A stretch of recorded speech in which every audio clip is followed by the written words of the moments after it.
இந்த உலகத்துல இப்ப வரைக்கும் மர்மமா இருக்க விஷயம் தான் பெர்முடா ட்ரையாங்கிள். அதை பத்தி நம்மளுக்கு தெரிஞ்சிருக்கும். ஆனா இது வரைக்கும் யாருக்குமே தெரியாத பசிபிக்கோட பெர்முடா ட்ரையாங்கிள்னு சொல்ற ஒரு இடம் இருக்கு. அதை பத்தி நம்மளுக்கு இந்த வீடியோல பார்க்க போறோம்.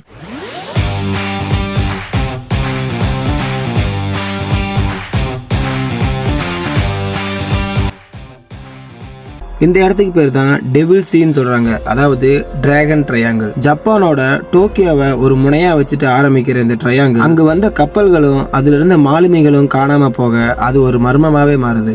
இந்த இடத்த பசிபிக்கோட பெர்முடா ட்ரையாங்கிள்னு இன்னொரு பேர் வச்சுன்னு சொல்றாங்க. அதுக்கு காரணம் என்னன்னா, பெர்முடா ட்ரையாங்கிள் மாதிரி இந்த டிராகன் ட்ரையாங்கிளும் ஏகப்பட்ட மர்மங்களை கொண்டுள்ளதாகவும் இந்த இடத்துக்கும் வந்த பல கப்பல்களும் மாலுமிகளும் காணாமல் போனதால இந்த பேர் வந்ததா சொல்லப்படுது.